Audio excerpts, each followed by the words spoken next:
Hello दोस्तों, मैं फिर हाज़िर हूँ अपनी अगली वीडियो के साथ। जैसा कि मैंने कहा था, मेरे पहले वीडियो को लाइक करने के लिए और इतनी पोस्ट अच्छी लिखने के लिए धन्यवाद। तो शुरू करते हैं अपना आज का सेगमेंट। जैसा कि मैंने कहा था कि मेरा ये जो सेशन है, जो वीडियो बनाने का पर्पस है, वो सिर्फ उन एक्सपीरियंसेस को शेयर करने का है जो आजकल के बच्चे जिनसे जूझ रहे हैं। तो वन ऑफ द एक्सपीरियंस मैं शेयर करने जा रही हूँ वो ये है कि एक स्टूडेंट था और उसकी फ़ीस ड्यू थी।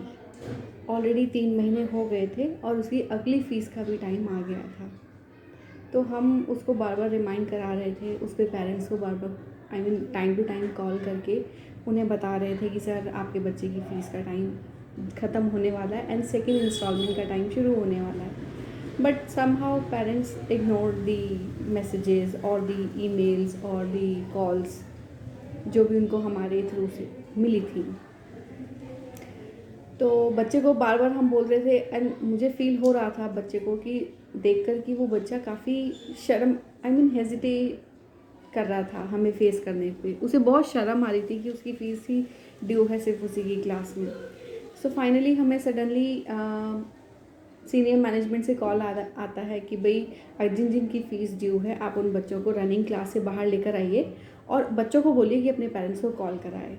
तो इस एक्टिविटी का मकसद ये नहीं था कि किसी को इंसल्ट करना है या किसी पेरेंट को परेशान करना है, बल्कि ये जस्ट एक रिमाइंडर था कि जो पेरेंट हमारी बात, हमारे कॉल ईमेल नहीं सुन रहे हैं, हो सकता है वो बच्चे की कॉल पे शायद कुछ एक्शन ले लें। तो जब मैंने उस बच्चे को बाहर बुलाया, उसे कॉल करवाया, इस एक्टिविटी से उसके पेरेंट्स इतना गुस्सा हो गए, उसके फादर इतना गुस्सा हो गए, मैं बता नहीं सकती।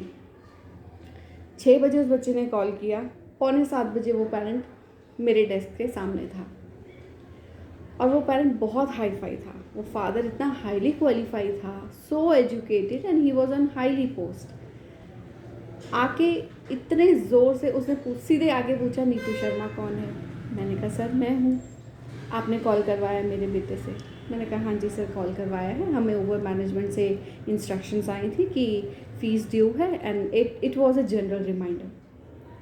कहता आपने ऐसे कर कैसे दिया? आपने मेरे बच्चे को क्लास से बाहर कैसे निकाल दिया? आपकी हिम्मत कैसे हो गई? ब्ला ब्ला ब्ला। वो इतना गुस्सा हुआ वो पेरेंट, आधा घंटा मैं बहुत कामली, बहुत कूल पेशेंटली मैं उसको सुनती रही, लेकिन वो समझने को तैयार ही नहीं था। वो मेरी बात सुनने को ही तैयार ही नहीं था। वो बस ये कह रहा था कि आपको माफ़ी मांगनी पड़ेगी। मैंने पेरेंट्स से डेफिनेटली मैंने अपोलोजाइज़ किया। मैंने कहा सर इसमें मेरा कोई पर्सनल ग्रजेस तो था नहीं, मेरी कोई पर्सनल आपसे लड़ाई नहीं है कि मेरे को आप मुझे फ़ीस थोड़ी दे रहे हैं। आपने तो अपने बच्चे की फ़ीस देनी है इंस्टीट्यूट को, और ब्रोशर और फ़ी का स्ट्रक्चर तो आपको जब आपने एडमिशन लिया था तभी दे दिया था। बट नहीं, वो पेरेंट्स सुनने को तैयार नहीं था। तो उसके बाद काफ़ी गाली गलौज पे उतर आया वो।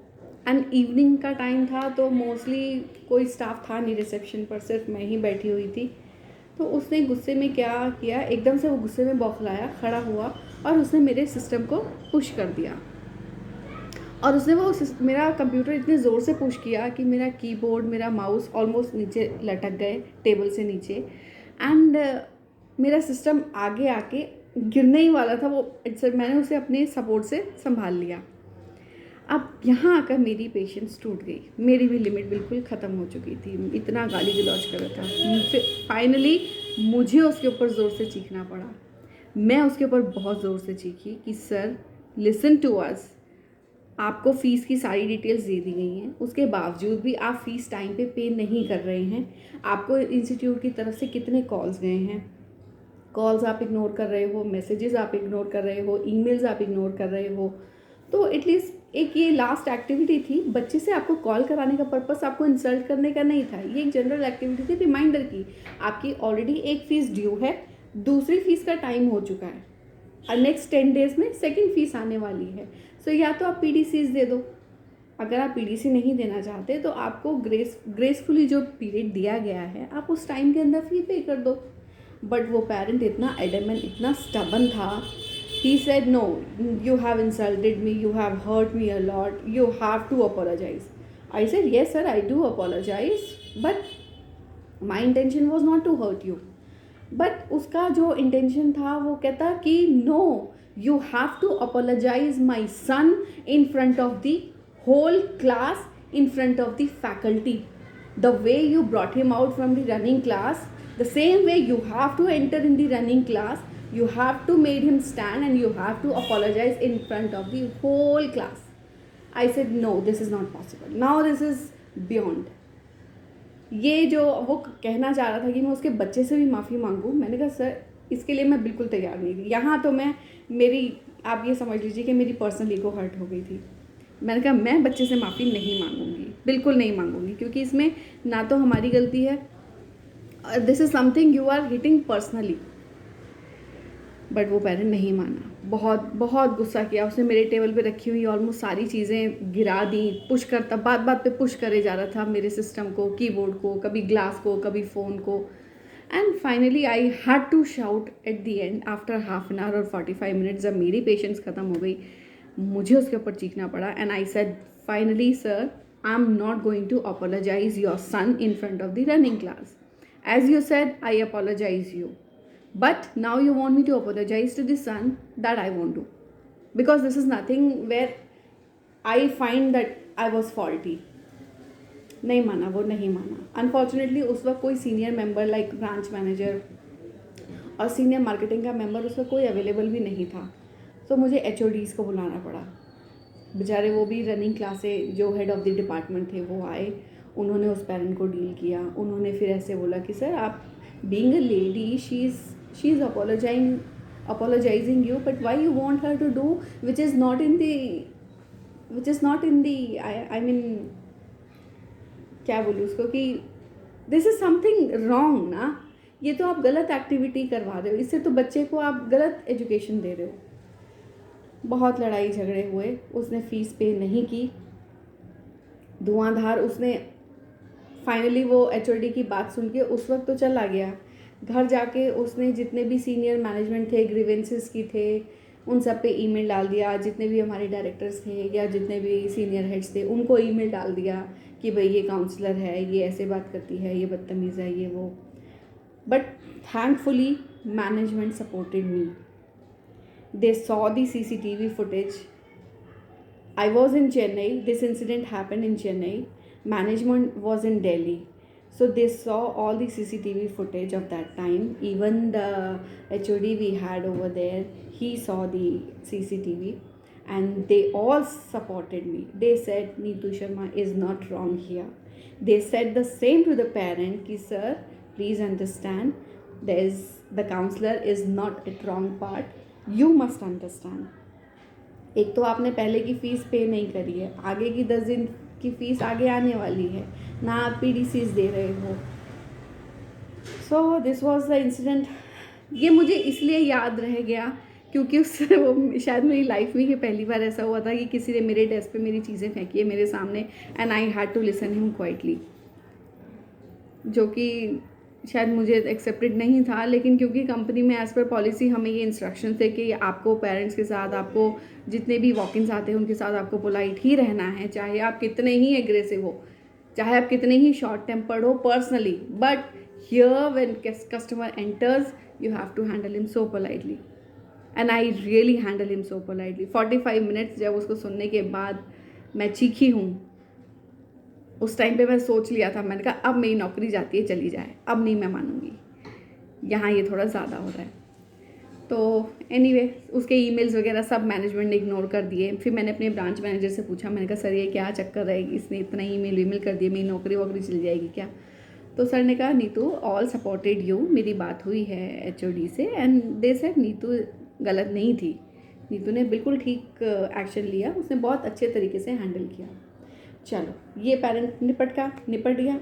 अब इसके बाद जब अगला ब्रेक क्लास का, अच्छा बच्चे को नहीं पता था कि ये सब हो गया है, वो तो बच्चा बेचारा क्लास में बैठा है। 8:40 पे क्लासेस ख़त्म हो जाती थी, चला गया वो, उसका 8:40 पे क्लास लेके चला गया। नेक्स्ट डे जब वो बच्चा वापस आया, उसने मुझे पर्सनली बोला कि मैम मुझे आपसे बात करनी है। मैं समझ गई कि इसे कुछ ऐसी बात करनी है जो कि सबके सामने नहीं करना चाह रहा है, तो मैं उसे अंदर जो भी खाली क्लासरूम था वहाँ लेके गई। मैंने उससे पूछा, मैंने कहा क्या बात है, क्या क्यों इतने अपसेट लग रहे हो?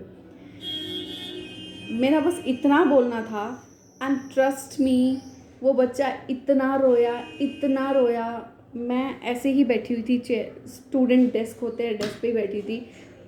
उसने मेरी गोदी में सर रखा, सर रख के इतना रोया वो लड़का। 11th स्टैंडर्ड का स्टूडेंट था।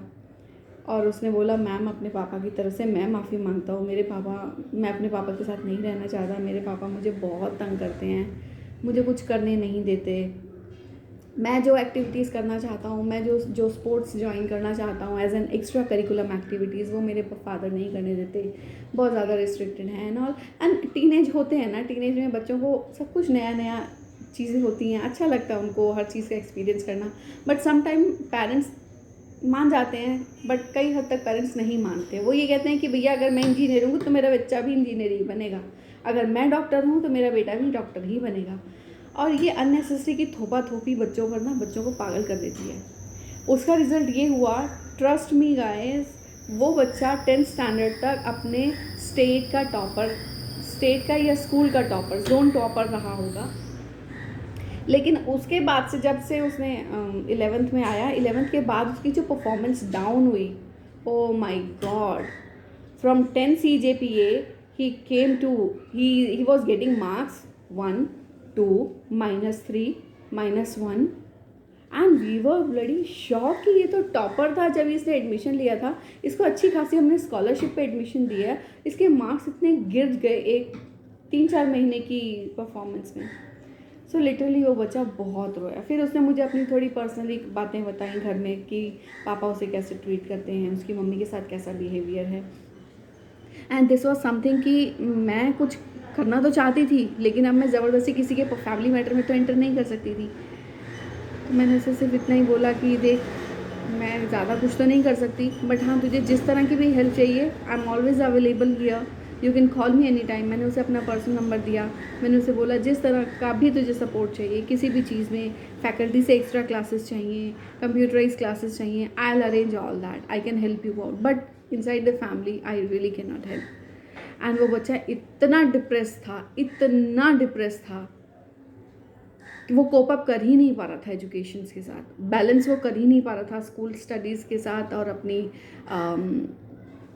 पर्सनल लाइफ में उसका बैलेंस वो खो चुका था। और साफ उसके चेहरे पे वो टेंशन दिख रही थी कि वो किस हद तक परेशान है। So this was something. अब इसमें कौन गलत है कौन सही है ये डिसाइड आप लोग ही करो। मैंने तो आपको एक किस्सा बता दिया। अपने अगले वीडियो में मैं वो किस्सा बताऊंगी जहाँ एक पेरेंट ने गन निकाल के टेबल पर रख दी थी मेरी टीममेट पर।